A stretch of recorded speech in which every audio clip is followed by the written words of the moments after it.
Salut, Brett Stewart va nous parler de nouveau de Remote View. Il commence là par un petit speech sympa sur son désir de créer plutôt une communauté de Remote Viewers unifiés. Il y a en ce moment de nombreux groupes qui Remote View, mais pas forcément selon le même protocole. Et ils ne se parlent pas vraiment entre eux suite à leur vie professionnelle respective et aux interactions diverses qu'ils ont eues entre eux, je suppose. Mais sans citer de nom, on va passer sur ce pan-là, qui est encore un pan de désunion parmi la population qui désire s'éveiller et entreprendre un changement avec des bases sérieuses. Donc, dans les bases sérieuses, on va continuer avec le Remote View, même si j'ai retiré la vidéo du Remote View des Farsight Institute sur l'attentat d'avril à Paris, soi-disant. Pour l'instant, à la fin du mois prochain, j'en saurai plus à ce sujet-là, parce qu'ils vont en parler. Voilà, donc nous continuons avec Brett Stewart. Il pense que c'est vraiment le moment de créer une communauté de gens qui ont comme ça accès au Remote View et qui en fait cherchent vraiment la vérité. Et étant d'ailleurs avec plusieurs protocoles, on pourrait avoir des recoupements déjà au sein même des Remote View, sans compter les autres recoupements qui seront par les whistleblowers ou que sais-je, d'autres prédictions, d'autres voyances, des channeling. Parce que parmi les channeling, Nicolas Tesla l'a dit qu'il avait été soutenu. Et je ne suis pas le seul d'ailleurs. Le docteur collègue Van Braun, Werner de son prénom, lui aussi a dit qu'ils avaient été soutenus par des entités venant d'autres planètes, en gros. Donc en fait, il va traiter essentiellement du Remote View en général, sur toute une première partie de cette vidéo, et par la suite, il va élaborer spécialement sur 3 sujets. Le premier étant les monnaies digitales, les cryptocurrencies, le second étant les momies de Nazca, et le troisième, un artefact particulier qui serait situé aux États-Unis, dans le nord de l'Amérique du Nord. Et aujourd'hui, là maintenant, tout de suite, on va s'intéresser au deuxième. Pour les cryptocurrencies, en 2 mots, parce que... Bon, en 2 mots, sur des traitements de 3 à 6 mois, il faudrait mieux passer sur l'Ethereum, qui a un système de fonctionnement qui sera moins soumis aux chocs et aux attaques que le sera le Bitcoin. Voilà.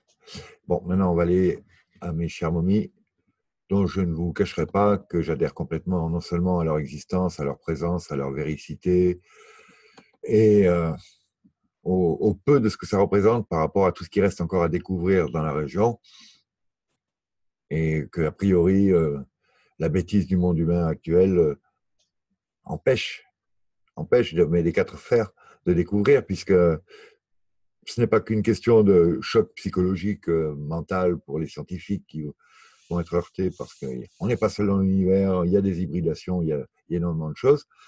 Il y a des armes qui ne comprennent pas, il y a des systèmes de défense sur les lieux là qu'il ne faut même pas aller chatouiller.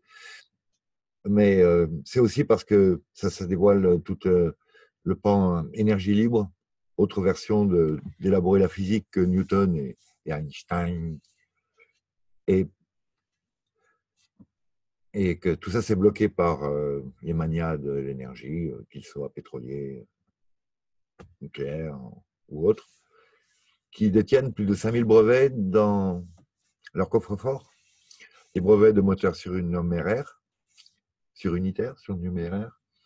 c'est-à-dire vous lui donnez 1 franc et il vous donne plus qu'1 franc. Ouais. 1 franc d'énergie, on va dire. Et vous en rendez déjà plus. Et voir des moteurs que, une fois qu'on les a mis en marche, on ne sait même pas comment les arrêter.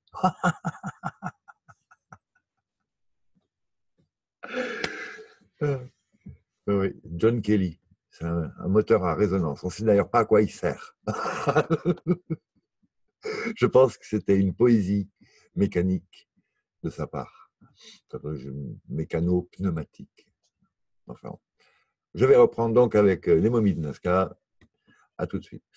Donc, nous voici sur les momies de Nazca. Il va nous montrer quelques sketchs qu'il a sortis à propos de son code et donc de la momie, dont on va voir une photo tout de suite, mais ce qui n'a pas été son cas. Soyons bien clairs. Ils font ça en aveugle. Ils ne savent pas à quoi correspond le code qu'on leur donne. Read that perhaps next time. All right, so if you're not familiar with some of the work that I did along with a couple other viewers on the Nazca Mummy, switch over here. Target reference material for the Nazca Mummy. Voilà la photo en question. And this is a mummy that was found. Donc lui, il a eu le code 1840/5428. And in Peru. Sans rien savoir. If you look at the picture a little bit closely, it's very, very strange. It's a very, very strange mummy. It has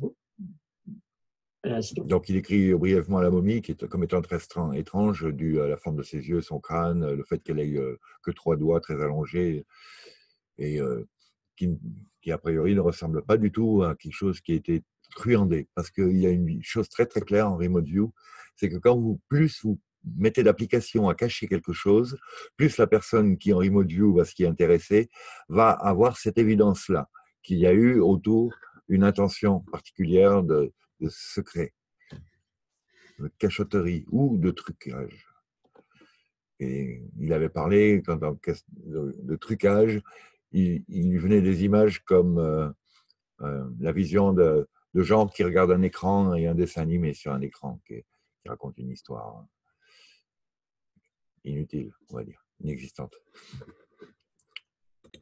Il met vraiment hors de cause toute idée de trucage, rapport aux doigts, aux phalanges, et à leur nombre et à leur longueur. Donc il a fait ça pendant l'été de l'an dernier, 2017 je suppose, et il est en train de parler du fait que Gaïa TV est venu s'intéresser à ce cas-là particulièrement, à cette momie-là. Je retiendrai mes commentaires à propos de Gaïa TV, parce que moi j'ai commencé cette affaire-là avec Thierry Jamin, à qui on a amené ces artefacts, qu'il a retirés du marché de la vente immédiate en ayant l'autorisation de la part du Vaqueros, qui est donc le pirate de tombe, le pilleur de tombe, qui fait l'archéologue brutal, on va dire, quelque part. Parce que fait l'archéologie, si ce n'est après une étude, la retirer du marché et parfois attendre une guerre pour que ça reparte sur le marché noir. Donc, revenons-en. Donc, Thierry Jamin a donné toutes ces informations gratuitement, sans faire payer par épisode, tel que fait Gaïa. Gaïa lance un épisode pilote gratuit et puis après amène ces informations à la carte bleue. Thierry Jamin a fait une levée de fonds pour commencer des analyses et il en a eu quelques-unes, mais bon, ces analyses très chères et non seulement très longues aussi. Donc, tous les crédules qui n'y connaissent rien, absolument rien, vraiment, c'est pathétique. Enfin, maintenant qu'il y a Internet, tout le monde a accès à l'information et tout le monde a accès à la discussion. Je me l'autorise bien moi-même, alors que, bon, certains pourraient y avoir à redire, sûrement, absolument. Et donc, j'espère avoir un certain niveau.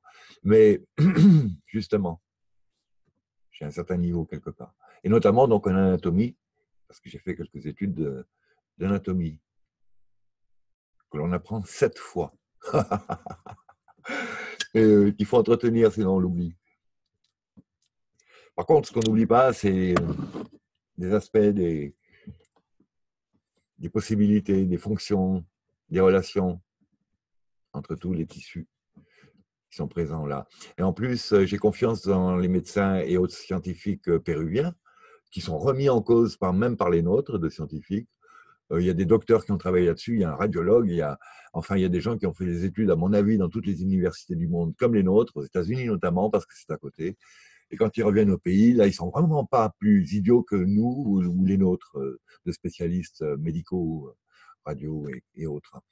Donc ça, c'est bizarre. C'est bizarre, ce mépris. La science européenne, je peux vous dire qu'on va la revoir nettement, on va surtout revoir la diffusion des informations que cette science pourrait de temps en temps découvrir, avoir, et qui sont floutés, bafoués, truqués, trichés. Une catastrophe. Des collusions incroyables entre la finance, la presse scientifique, les laboratoires et les corps de métier qui diffusent ça, donc les pharmaciens, les docteurs et autres. Et donc, évidemment, un poids prépondérant des conseils de l'ordre de ces dites professions qui se font juger partis et recourent parfois à des méthodes assez expéditives, dirons-nous, notamment aux États-Unis, si ça existe là-bas aussi, parce qu'il y a plus de 50 docteurs qui s'étaient détournés des voies des conseils de l'ordre, qui sont morts soudain. Oui, très bizarre quand même.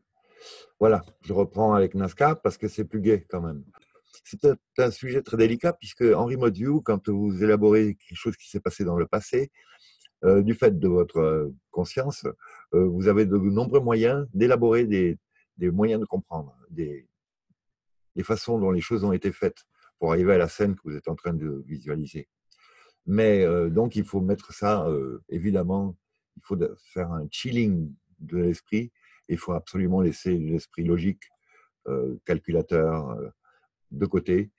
Et le remote view est essentiellement basé au départ sur un schéma ultra rapide fait à la main qu'on élabore par la suite en étudiant différents sujets tels que la température qu'il fait dans l'endroit, quelles sont les dimensions de l'endroit, de l'objet, de l'endroit, les volumes, la texture des parois, du sol, de l'objet, une odeur. En fait, on va élaborer par les 5 sens, et voire même les 6 sens, enfin, c'est un peu précoce là, les 5 sens, toutes les données que l'on peut tirer de l'endroit.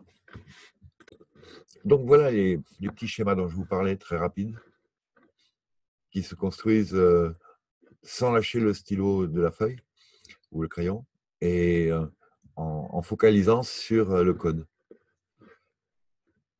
Il réécrit le code, là on dirait bien, oui. Il réécrit le code, il refait un schéma, il en a fait plusieurs, bon, c'est sa méthode. Moi je connaissais la méthode un seul, mais c'est pas grave. C'est pas plus mal, on voit qu'il élabore de mieux en mieux. Mais ça dépend de sa confiance en chilling d'esprit, dans son aptitude à être pur et hors influence. Donc il fait ses idéogrammes en répétant les nombres, puis par la suite, puis il jette sur le papier vraiment toutes ces impressions donc sensitives. Et c'est pas le moment de faire la calligraphie, quoi. Donc c'est assez lisible, mais bon. J'avais une méthode où on traduisait aussi en idéogrammes. En outre, on créait un alphabet comme de la sténo, et ça allait encore plus vite. Et ça permettait de ne pas faire intervenir la même zone du cerveau qui est la mémoire pour se rappeler les lettres. Ne serait-ce que ça peut être de trop. Et donc, à la première session, il lui est venu à peu près tout ça. Je vous laisse regarder un instant. Sans avoir aucune idée de ce que la cible était, il l'a décrite. Et c'est vraiment là qu'est l'esprit du remote view, c'est quoi que soit la chose, vous la décrivez. Une des premières choses qui lui est venue en faisant ce diagramme très très très simple, il décrit une viande préservée, quelque chose de biologique, préservé. Et il a de nouveau une idée comme quoi il n'y a rien de faux, de truqué, il a quelque chose de préservé, il n'a pas quelque chose de traficoté. Et pour illustrer le fait que plus on truque la chose, plus c'est évident aux remote viewers, quand ils ont fait leurs premiers essais vis-à-vis de la CIA leur donnait une cible qui représentait une cabane en bois absolument inutile au milieu de nulle part. Et les remote viewers sont arrivés sur cette cabane en bois là, et ils ont commencé à décrire, et ils ont dit mais ça c'est pas possible, parce que juste à côté ou juste dessous, il y avait un endroit sensible auquel ils sont intéressés. Et ils l'ont tellement bien décrit que quand ils ont donné les résultats à la CIA, de tous les bureaux, il y a des mecs qui sont sortis en disant mais comment vous avez pu avoir ces données-là, d'où ça vient, qu'est-ce que c'est, où est la fuite, il faut trouver absolument ça. Et donc ils leur ont expliqué le cas. Et à partir de ce moment-là, la CIA a dit ok, Banco, vous avez des fonds pour l'étude du phénomène et son emploi. Ça, c'est encore, on va dire, qu'une fois de plus, le hasard qui fait que là, c'est pas la découverte, puisque les gens étaient déjà en train de le pratiquer. Non, c'est le fait que ça passe dans l'engrenage de la société, on va dire. En tout cas, de la société actuelle, qui transforme en armes et contre le peuple absolument tout ce que le peuple a pu inventer, que ce soit de lui-même ou par channeling ou par autre, absolument tout. Absolument tout. On a de quoi vivre de manière intelligente, pure, nature, dans un monde bien, bien, bien, bien différent de celui qu'il est devenu. Parce que bon, je suis assez vieux pour l'avoir encore connu à peu près propre. Enfin bon, je suis arrivé déjà après les premières bombes nucléaires. C'est peut-être pour ça que je suis venu. Quelle prétention. You are very special. Non, non, non, personne n'est spécial. On ne va pas sauver la planète. Si on arrive à s'en sortir nous-mêmes, ça va déjà être cool. Et c'est à partir de ce moment-là, d'ailleurs, peut-être qu'on aura une aide. Voilà, on verra bien.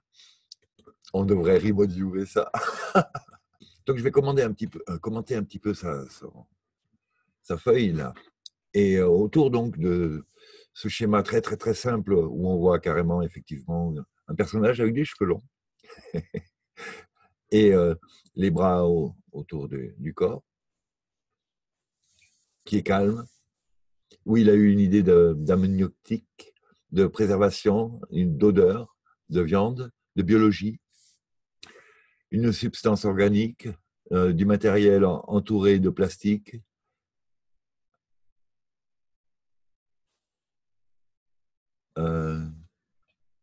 À l'extérieur, il y a une protection qui la préserve, un androïde qui a produit par insertion ou qu'on a placé une découverte à propos du futur de descendants. Et globalement, une idée de regret, une idée de punition, une idée de loi brisée, d'interaction interespèces, d'hybridation et d'amour pour un humain.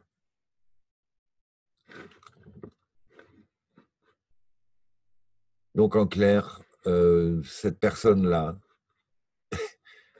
a cédé à l'amour pour un humain. Elle ne l'était pas humaine. Et ils ont eu des rapports amoureux et physiques qui ont a priori porté des fruits.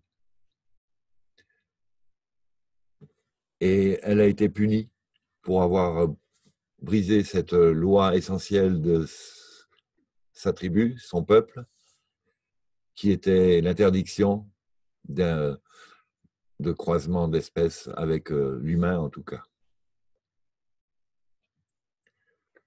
Et tout ceci a été mis en scène à des fins historiques, a priori. Je vais détailler, si jamais il en parle mieux. Quand on s'intéresse au reste du schéma, où il montre l'endroit, la grotte, avec l'exilé assassiné, les parois de contention, une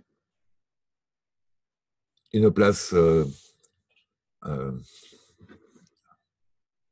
souterraine, on va dire, puisque là, c'est dans un milieu compact.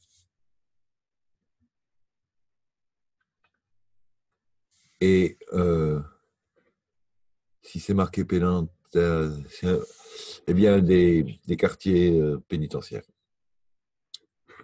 Donc, il y a vraiment eu mise en scène autour de la mort de cette personne qui a été mise à mort, peine de mort, pour avoir interagi avec l'humanité de manière féconde. Oui, c'est bien ça, en fait. Ça, c'est l'orifice qui a été fait par les vaqueros. Là, on peut imaginer le flanc de la montagne. Et il y a d'autres compartiments au-delà de cette première cellule.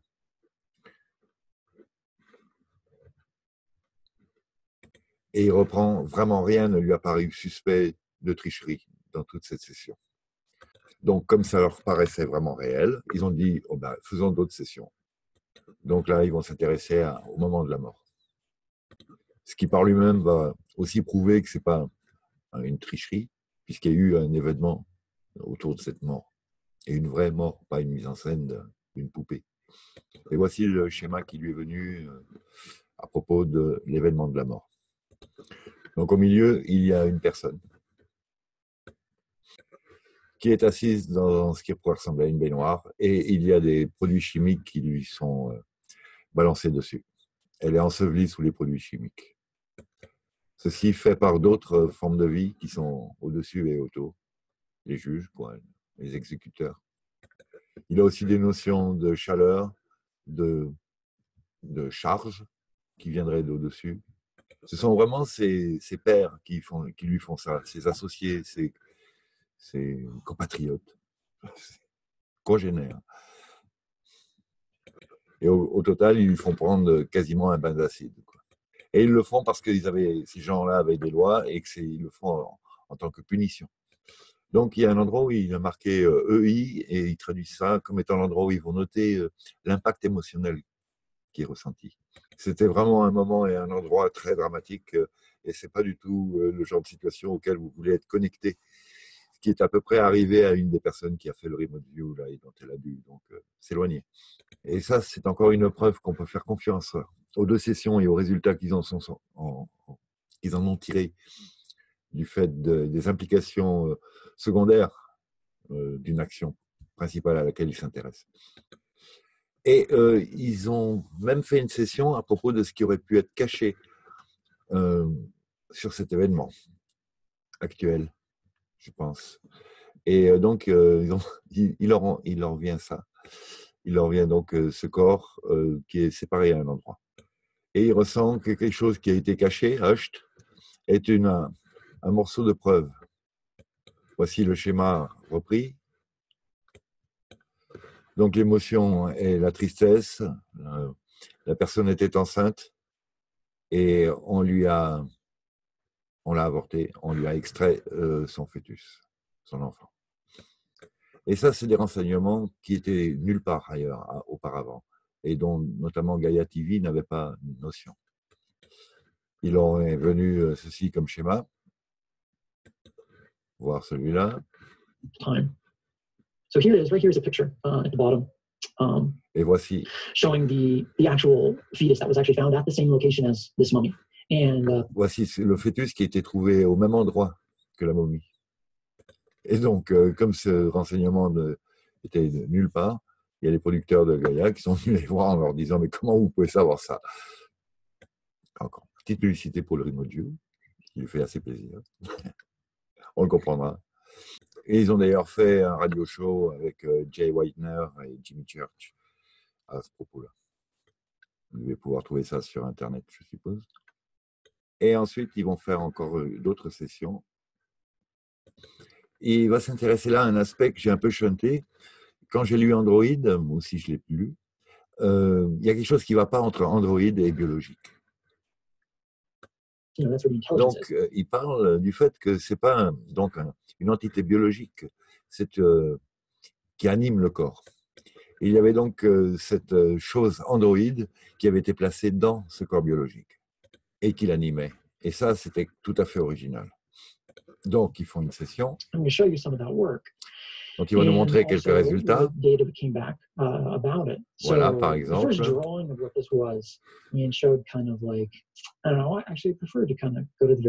Il préfère aller au suivant, où on voit assez clairement, en fait, un collier sur lequel est appliqué un dispositif qui, a priori, lui-même est cristallin et recèle l'entité animante. L'anima supérieur. Alors, situation passionnante. Donc, c'est peut-être un petit peu ésotérique, mais il y avait bien là-dedans une entité cristalline. Et cette entité cristalline était attachée près du thorax. Donc, ça pourrait nous faire comprendre sur les autres momies de Nazca, celle qui porte, c'est un implant que j'avais appelé transmamellaire. Je souffle parce que quelque part, je ne sais pas s'il y avait une entité vivante dans le corps au départ, ou si c'est juste effectivement le moyen pour ces entités cristallines d'avoir une activité terrienne en 3D, parce que sinon elles sont, je ne sais pas, gazeuses, magnétiques. Il y a tant de choses.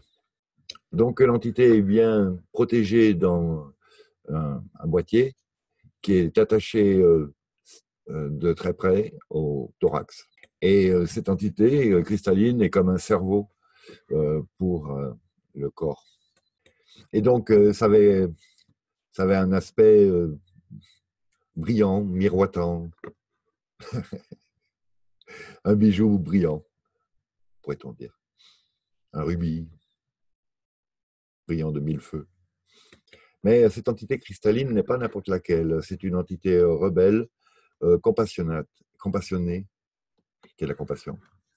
Et je vois là écrit cosmos, solar, système solaire, les pensées qui viendraient du cosmos, du système solaire. Elle n'est plus là.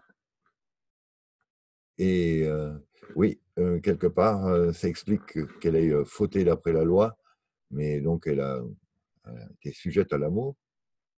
Si ce n'était pas un alien bit, selon Eve Lorgen, l'amour est quand même créateur, quand même dans cet univers, quand même, me semble-t-il. Voilà une représentation de ce cristal qu'il décrit donc comme étant un cosmos de pensée, mais qui n'est plus là. C'est une représentation artistique pour donner une idée, mais ce n'est pas forcément ce à quoi ça ressemblait. Et maintenant, il va parler justement de cette autre créature que je viens de mentionner, et qui a donc, c'est un plan intermammaire. Intermammaire. Et 3 œufs. Oui. Oh, c'est pas le sujet tout de suite. Donc il est bien clair qu'il y avait un rapport entre la destruction de l'entité cristalline et la destruction du corps, qui a été finalement la suite logique, mécanique. Donc Joséphina, je crois qu'on l'avait appelée, la grande personne qui est en chien de fusil, en position fœtale, elle-même pouvait avoir un cerveau dans son crâne allongé, mais elle était soumise à l'entité cristalline. Et donc Joséphine était plus ou moins l'avatar, on va dire, de cette forme cristalline disparue.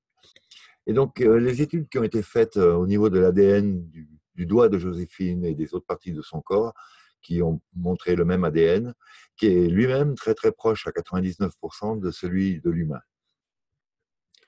Mais il faut savoir qu'entre l'homme et la femme, je crois qu'il y a plus de différence, justement, qu'entre un de ces individus, et soit l'homme, soit la femme. J'ai fait un petit encart, je pense qu'à ce propos, là, à l'instant, qu'il ne faut pas se tromper entre, finalement, cette idée d'avatar. Nos corps sont nos avatars et sont adaptés à la fonction ou au rôle qu'on a plus ou moins à soutenir à un niveau global, social, de groupe, et pas forcément donc avec des ressemblances de comparaison telles que l'on les fait aujourd'hui, de longueur, largeur, je ne sais pas, comment dire.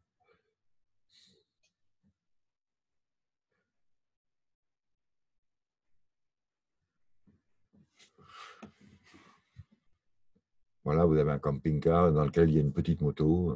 Ce sont 2 véhicules, mais ils n'ont pas la même fonction et on a besoin des 2. C'est tout. Une petite moto ou un drone bientôt. Un gros drone. Donc maintenant, il fait une comparaison quand même, parce que ces personnages-là aussi ont été fécondés, ils portent des œufs, et ils se retrouvent dans le même endroit de pénitentiaire, de punition pour avoir fauté de manière génétique. Et ils ont été préparés de façon à rester des exemples pour de longues durées de temps. Oui, je crois qu'elle a entre 1700 et 7000 ans, ce qu'on a tiré de cet endroit-là, dont il n'y a pas beaucoup de nouvelles en ce moment. Et nous sommes le 1er mai 2018. Il y a la question comme quoi pour pouvoir faire des croisements génétiques entre 2 espèces, il faut quasiment être au même niveau de toute manière. Je vais faire un petit encart. On peut très bien imaginer que Joséphina était elle-même déjà une hybride faite dans je ne sais quel laboratoire entre un humain et une autre espèce à 3 doigts, dirons-nous. Ils ont un peu clôturé la session en faisant quelques études sur l'environnement de la grotte où ont été trouvés les corps. Il semblerait qu'il y ait des mécanismes qui ne soient pas complètement désactivés. Et vu que cet endroit a un but pénitentiaire, et vu les atmosphères qui s'en dégagent, il ne suggère à personne d'aller y faire un tour. Moi, j'avais entendu l'opinion comme quoi si l'humain tel qu'il est aujourd'hui y va, avec arrogance et prétention et armement, il va s'en prendre plein la gueule. D'ailleurs, il fait un encart très intéressant sur le fait qu'il y a une mentalité quand même à observer, car il avait remarqué au début des études sur le remote view que les sénateurs venaient là juste dans des buts frivoles, savoir s'ils allaient être réélus ou des choses dans ce genre. Donc venir se servir des unités de remote viewer dans des buts aussi mercantiles et personnels était vraiment un problème.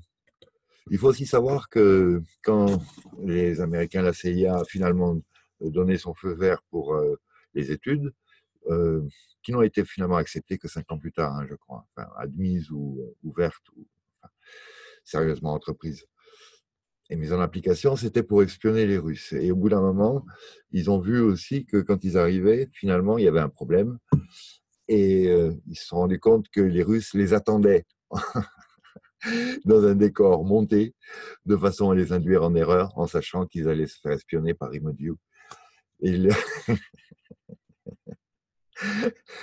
Et il y a aussi d'autres solutions où vous êtes accompagné par une entité et il y a des endroits où vous ne pouvez pas passer, vous ne pouvez pas, que vous ne pouvez pas accéder.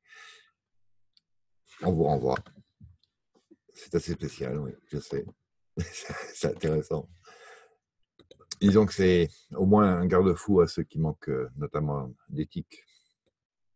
Il dit aussi qu'il semblerait qu'il y ait des conditions selon lesquelles certaines entités sont au courant quand vous allez les observer en remote view. Et donc, dans ces cas-là, elles ont aussi la possibilité d'utiliser leur conscience pour parvenir jusqu'à vous. Donc, vous risquez d'avoir des retours de la part de ces entités.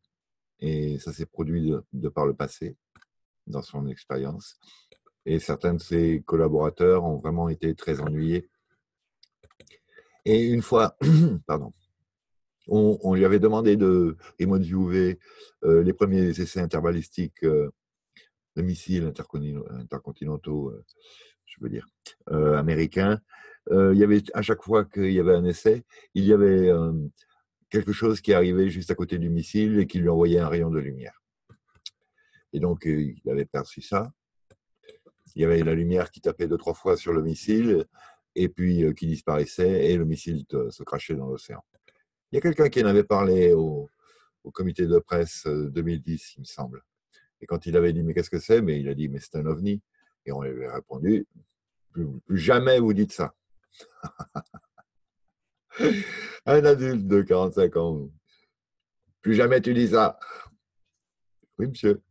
Ah, il signe des papiers qui autorisent les autres à les massacrer physiquement, légalement, emprisonner, tout ça. Eux, leur famille, des fois, où on leur dit, vous pouvez parler, mais c'est tellement dommage pour vos enfants, votre femme, sa mère, le fils du voisin en face, simplement. Voilà, c'est le genre de gens qui sont derrière ceux qui nous dirigent. Ben, bonjour. Il faut le savoir. On leur a rien demandé, on leur a rien autorisé, ils ont tout pris. C'est une honte humaine, terrienne. Et puis en plus, il y a un deuxième étage là derrière encore, qui, elle, est une honte galactique. Enfin, c'est un autre sujet. Donc, lui, revenons à son remote view, à propos de la lumière qui disparaissait, elle provenait d'un endroit très, très secret, dont rien que le fait de le mentionner l'a rendu crédible. aux yeux de ses supérieurs. Donc, on lui a demandé de faire un remote view sur cet endroit-là et sur le groupe qui l'occupait. Et c'était dans les temps présents, mais c'était une situation qui se déroulait dans les années 70. On lui demande d'y aller. Bon, il n'en savait rien du tout de tout ça. Hein. On lui a juste donné les nombres à lui. Donc, il est tombé sur un dôme souterrain avec tout le matériel qui va dedans. Facility, ça veut dire usine. Des systèmes de computer très, très avancés. Et 3 formes de vie qui travaillaient là autour. Et quand il a fait ce remote view et qu'il a mis son stylo sur la forme d'émotion qu'éprouvait la forme de vie, quelque chose de très étrange s'est produit. Et au lieu de percevoir quel était le style d'émotion qu'il y avait sur la place, comme occupé, travaillant, concentré, ce coup-ci, c'était très différent. Ce qui lui est arrivé, c'est « stop, arrête tout de suite ce que tu es en train de faire. » Oh mon Dieu, arrête. Donc, les entités, en 1970, ont été capables de sentir que depuis 2016 ou 2010 ou 2015, quand on lui a demandé, c'était pendant sa formation à l'armée, lui était alors en train de les remote viewer 40 ans auparavant. Et que ces entités étaient vraiment très effrayées de ce fait et qu'elles renvoyaient une information, lui enjoignant d'arrêter tout de suite ce qu'il était en train de faire. Et il en a été pas mal obsédé pour quelques jours.